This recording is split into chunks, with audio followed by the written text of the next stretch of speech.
Betapa pendidikan agama dalam rumah tangga adalah sesuatu yang sangat penting untuk kita laksanakan. Jadilah kita sebagai orang tua yang berhasil sukses dalam mendidik anak-anak kita dengan meninggalkan mereka dalam keadaan kaya iman, kaya ilmunya, dan kaya ketakwaannya kepada Allah Subhanahu wa Ta'ala. Sebaliknya, jangan kita menjadi orang tua yang gagal dalam mendidik anak-anak kita dengan meninggalkan mereka dalam keadaan miskin iman, miskin ilmu, dan miskin ketakwaannya kepada Allah Subhanahu wa Ta'ala.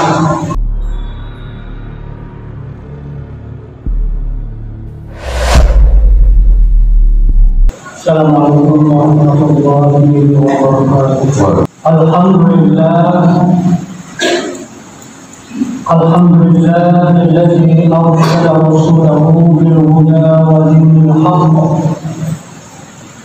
liyuzhirahu 'alal dini kullihi wa kafaa billahi shahida. Asyhadu an la ilaha illallah wa asyhadu anna Muhammadan 'abduhu wa rasuluh. Allahumma shalli ala Muhammad wa ala ali Muhammad sallallahu alaihi wasallam. La nabiyya ba'da. Amma ba'du fa ya ayyuhal muslimun, usikum bi taqwallah wa ta'atihi la'allakum turhamun. Faqala ta'ala fil Qur'anil Karim, Bismillahirrahmanirrahim. Ya bunayya aqimis salata wa'mur bil ma'ruf wa nahy 'anil munkar wasbir 'ala ma asabak. Inna dzalika min 'azmil umur. Sallallahu alaihi wasallam. Kaum muslimin jamaah rahmatullah. Judul khutbah yang akan Khatib sampaikan kali ini adalah pentingnya pendidikan agama dalam rumah tangga. Kaum muslimin jamaah rahmatullah. Di dalam Al-Quran surat An-Nisa ayat 9, Allah Subhanahu wa Ta'ala berfirman, وَلْيَخْشَى الَّذِينَ لَوْ تَرَكُوا مِنْ خَلْفِهِمْ ذُرِّيَّةً ضِعَافًا خَافُوا عَلَيْهِمْ فَلْيَتَّقُوا اللَّهَ وَلْيَقُولُوا قَوْلًا سَدِيدًا. Hendaklah para orang tua khawatir, takut jika meninggalkan di belakang mereka anak-anak keturunan yang lemah imannya, lemah ilmunya, lemah ketakwaannya, dan lemah pula ekonominya. Khawatirlah pada mereka dan bertakwalah kepada Allah dan ucapkanlah perkataan yang benar. Kaum muslimin jamaah rahmatullah. Dalam konteks An-Nisa ayat 9 ini, sebuah riwayat menjelaskan suatu ketika ada seorang ulama besar yang bernama Muqatil bin Sulaiman. Muqatil bin Sulaiman ini adalah ulama sepuh yang hidup di 3 zaman khalifah yang berbeda. Pertama, Khalifah Umar bin Abdul Aziz. Yang kedua, Khalifah Hisham bin Abdul Malik. Dua khalifah ini berasal dari dinasti Umayyah. Dan yang ketiga, Khalifah Al-Mansur dari dinasti Abbasi. Ketika Khalifah Al-Mansur baru saja dilantik sebagai khalifah, memanggil ulama sepuh ini untuk mendapatkan nasihat darinya. Ketika ulama ini hadir di istana, lalu ulama ini berkata kepada Khalifah Al-Mansur, "Wahai Khalifah, Anda ingin mendapat nasihat dari saya berdasarkan apa yang saya lihat atau berdasarkan apa yang saya dengar?" Mendengar pertanyaan ini, Khalifah Al-Mansur menjawab, "Saya ingin mendapat nasihat dari Anda berdasarkan apa yang Anda lihat." Baik, wahai Khalifah, satu ketika aku pernah melihat Khalifah Umar bin Abdul Aziz meninggal dunia, dan dia meninggalkan 11 orang anak. Dan aku melihat Khalifah Umar bin Abdul Aziz meninggalkan warisan kepada 11 orang anaknya itu hanya 10 dinar. Kalau dirupiahkan kurang lebih 300.000 rupiah, sebuah angka yang sangat kecil tentunya. Di sisi lain, kata Muqatil bin Sulaiman, aku juga melihat Khalifah Hisham bin Abdul Malik meninggal dunia, dan dia juga meninggalkan anak, 11 orang anak. Dan aku melihat Khalifah Hisham bin Abdul Malik meninggalkan warisan kepada 11 orang anaknya. Satu orang mendapat jatah 1 juta dinar. Kalau dirupiahkan kurang lebih 300 juta rupiah untuk 1 orang anaknya. Kaum muslimin, selanjutnya Muqatil bin Sulaiman berkata kepada Khalifah, "Wahai Khalifah, demi Allah, suatu ketika aku melihat salah seorang anak dari Khalifah Umar bin Abdul Aziz mengorbankan hartanya untuk membeli 100 ekor kuda untuk diberikan kepada kepentingan umat Islam untuk berperang.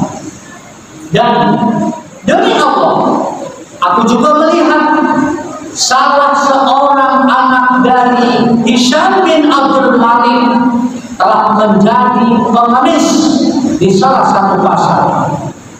Kaum muslimin, jamaah Jumat rahimakumullah, cuplikan kisah ini memberikan pelajaran kepada kita semua betapa pendidikan agama dalam rumah tangga adalah sesuatu yang sangat penting untuk kita laksanakan. Jadilah kita sebagai orang tua yang berhasil sukses dalam mendidik anak-anak kita dengan meninggalkan mereka dalam keadaan kaya iman, kaya ilmunya, dan kaya ketakwaannya kepada Allah Subhanahu wa Ta'ala. Sebaliknya, jangan kita menjadi orang tua yang gagal dalam mendidik anak-anak kita dengan meninggalkan mereka dalam keadaan miskin iman, miskin ilmu, dan miskin ketakwaannya kepada Allah Subhanahu wa Ta'ala. Kaum muslimin, jamaah Jumat rahimakumullah, paling tidak ada 2 ciri orang tua telah sukses dalam mendidik anak-anaknya. Yang pertama, ciri orang tua berhasil dalam mendidik anak-anaknya di dalam rumah tangganya adalah dia telah memiliki anak-anak yang benar-benar beriman, berilmu, dan bertakwa kepada Allah Subhanahu wa Ta'ala. Inilah yang terjadi pada Khalifah Umar bin Abdul Aziz. Beliau tidak mewariskan harta yang banyak kepada anak-anaknya, tetapi yang beliau wariskan adalah ketinggian iman, ilmu, dan ketakwaan kepada Allah Subhanahu wa Ta'ala. Dan ini juga yang terjadi pada keluarga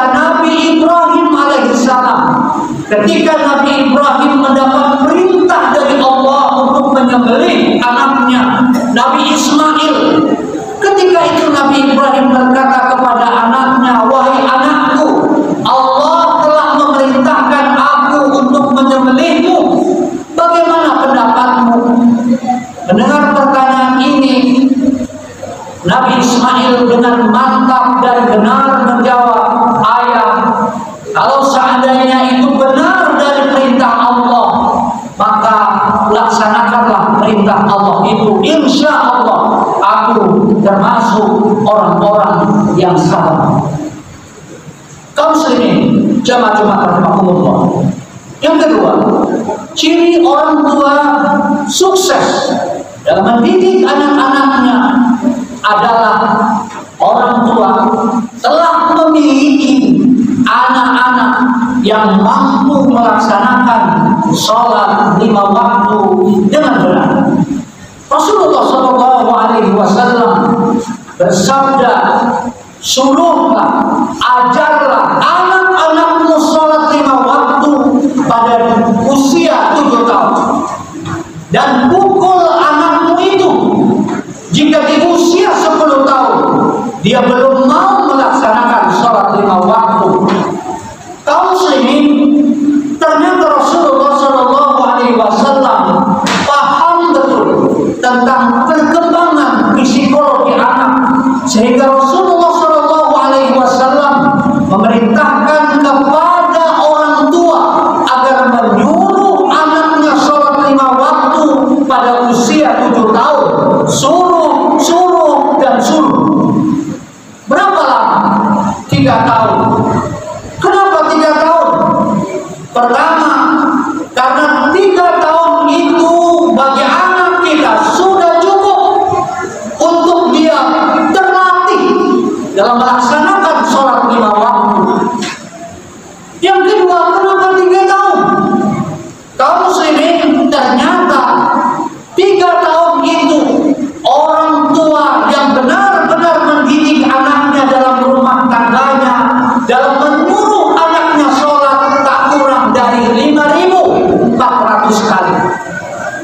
Kalau konsep ini benar-benar diterapkan dalam rumah tangga kita, maka insya Allah tidak ada anak-anak kita yang tidak sholat 5 waktu. Apalagi sholatnya main-main, lari sana lari sini. Itu pertanda anak yang kurang terdidik di dalam rumah tangganya. Orang tua wajib memberitahu kepada anak-anaknya bahwa masjid bukan tempat bermain, tapi masjid adalah tempat belajar dan tempat melatih dirinya untuk kenal lebih dekat dengan aturan-aturan yang tertulis dalam agama kita, al-Islam. Kaum muslimin, jamaah rahimakumullah, membentuk pribadi anak yang soleh sebagai tujuan utama pendidikan dalam rumah tangga tidaklah semudah membalik 2 telapak tangan. Sangat sulit sekali, butuh perjuangan, butuh kesabaran, dan diiringi dengan doa. Ibarat kata pepatah, kalau Anda menanam padi, rumput pasti tumbuh. Kalau Anda menanam rumput, mustahil padi ikut tumbuh. Artinya, kalaupun kita sudah berusaha membentuk pribadi anak yang soleh di dalam rumah tangga kita, itu pun belum tentu berhasil. Apalagi kalau kita tidak membentuknya sama sekali. Kaum muslimin, jamaah rahimakumullah, sebagai penutup, mari kita renungkan firman Allah di dalam Al-Quran surat At-Tahrim ayat 6. A'udzubillahi minasyaitonirrajim. Bismillahirrahmanirrahim. Ya ayyuhalladzina amanu qu anfusakum wa ahlikum nara wa quduha an-nas wal hijaratu 'alaiha malaikatun ghiladun syidadun la ya'suna Allah ma amarahum wa yaf'aluna ma yu'marun. Wahai orang-orang yang beriman, pelihara dirimu, keluargamu dari azab api neraka yang bahan bakarnya adalah manusia dan batu. Penjaganya adalah malaikat yang keras, yang kasar, yang tidak pernah mendurhakai Allah, dan mereka selalu melaksanakan apa yang Allah perintahkan kepada mereka. mereka.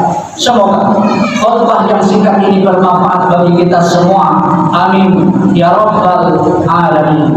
Barakallahu li wa lakum fil Qur'anil azim wa nafa'ani wa iyyakum bima fihi minal ayati wa zikril hakim wa taqabbal minni wa minkum tilawatahu innahu huwas samiul alim. Allahumma salli wa sallim wa zid wa tabarak wa barik bi jalalika wa kamalika ala sayyidil ibadi sayyidina wa maulana Muhammadin wa ala alihi wa sahbihi wa sallim wa radiyallahu tabaraka wa ta'ala an kulli sahabati sayyidina rasulillahi ajma'in.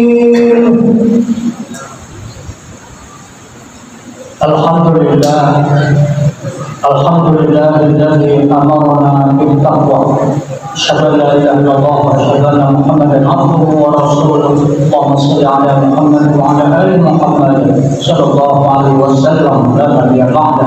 Amma ba'du fa ya ayyuhal muslimun ittaqullaha haqqa tuqatih wa la tamutunna illa wa antum muslimun. Qala Allah ta'ala fil Qur'anil karim, inna Allaha wa malaikatahu yusalluna 'alan nabiy ya ayyuhalladzina amanu sallu 'alaihi wa sallimu taslima. Radhiyallahu anhu ashabihi wa barakatuhu wa وذريته أجمعين وعن الخلفاء الراشدين أبي بكر وعمر وعثمان وعلي وعن التابعين والتابعين ومن تبعهم بإحسان إلى يوم الدين. اللهم اغفر للمسلمين والمسلمات والمؤمنين والمؤمنات الأحياء منهم والأموات وتابع بيننا وبينهم بالخيرات ربك وارحم وأنت خير الراحمين. ربنا آتنا في الدنيا حسنة وفي الآخرة حسنة وقنا عذاب النار. عباد الله إن الله يأمركم بالعدل والإحسان وإيتاء ذي القربى وينهى عن الفحشاء والمنكر والبغي يعظكم لعلكم تذكرون ولذكر الله أكبر. أقم الصلاة.